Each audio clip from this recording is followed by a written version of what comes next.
Then came Mrs. Merkel. And we've just heard a lot from her in the last week. Because she said we need to negotiate a diplomatic approach called the Minsk II Agreement. Now, I know firsthand, as we all really do, but I know firsthand, that the Ukrainians never intended to implement the Minsk II Agreement. Mrs. Merkel said last week that she didn't either. I actually don't believe that, by the way. I think she thinks that's a good thing to say now. I think at the time she wanted to implement it. Maybe not. But in any event, the bad faith was astounding because France and Germany were supposed to be the guarantors of the Minsk II process. The Ukrainians said, no way, we're not doing this. We signed it, but we're not doing it. In the meantime, the United States flooded Ukraine with billions of dollars of weaponry, training, NATO interoperability. And that brought us to 2021. So the war started in 2014 in February with the violent overthrow of a government, which we backed. And we started the war. I mean, we started to massively fund Ukraine, which is why they were able to fight this year, just as Merkel said. She said, yes, 7 years. It was a massive military buildup. And then in 2021, President Putin said in the new president of the United States, Joe Biden, stop the NATO enlargement. This has gone too far. I called the White House at the end of 2021, begging them, avoid the war, stop this. I was told, oh, don't worry about it. NATO's not going to enlarge Ukraine. I said, great. Why don't you say so publicly? Oh, no, we would never say so publicly. He said, well, then you're likely to have a war. Yeah, no, but no, never. Ukraine's never going to be part of NATO. Well, say so publicly and we can avoid a war. And by the way, help the world to understand if Putin still launches a war that it's not about NATO. But you know what? It is about NATO. That's been the plan all along. It is, of course, it's about NATO. It's about NATO, it's about Crimea, it's about what Brzezinski wrote in 1997, that the control over Ukraine would render Russia without any power, corner Russia, basically in the back of Eurasia. That's what it's about.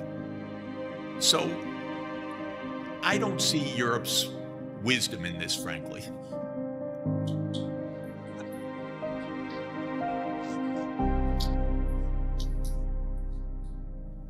I just see us having walked into a trap. I see Europe as the big loser of this, by the way. I see Europe as the huge loser of this. I don't know why, when the U.S. blew up the Nord Stream pipeline, that we're all silent about it.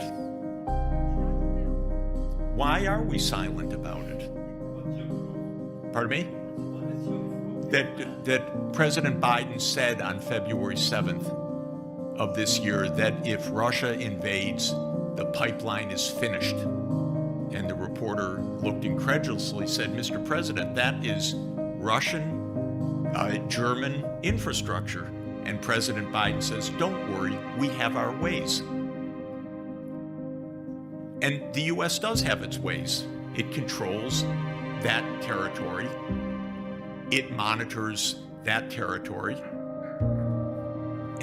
After the pipeline was blown up, our Secretary of State said, and I'm quoting, this is a tremendous opportunity to wean Europe from Russian energy.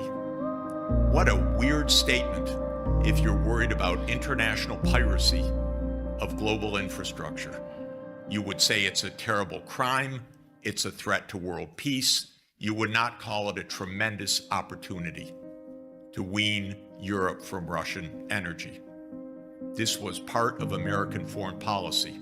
Now, the Swedes went in to clean up the debris. And what did the Swedes say? We cannot share our findings with Germany because of national security. Can you figure that one out? I can. But it's incredible. How could Sweden not share its findings with Germany and Denmark? But their job was to clean up the debris so that nobody else could investigate either. And they've done that. Now, the press, in this most remarkable act of vandalism on a key piece of international infrastructure, has not said a word in 8 weeks. Why? It's unimportant? Not one reporter is curious? When I spoke to a leading reporter of one of our leading papers, a paper that says every day that Russia did it, most likely, and I said to this leading reporter, whom I've known for 40 years, I think the US did it. He said, of course the US did it. I said, well, why doesn't your paper say so? And he said, well, you know, the editors, we don't really have the proof, but yeah, of course, who else would have done it? That's what he said. And then I showed him, but your paper said today that senior US officials point to Russia as the likely agent of this destruction. Yeah, Jeff, you know, it's hard, it's complicated. I said, when I was young, I used to read your newspaper because you went after Nixon and Watergate and because you published the Pentagon Papers and so forth. He said, yes, but that paper is dead. So I think Europe is in a trap. And the question for Europe, in my opinion, truly, is your job to support American hegemonic aspirations, or is it to protect European security? Because these are not the same thing. They're really not the same thing.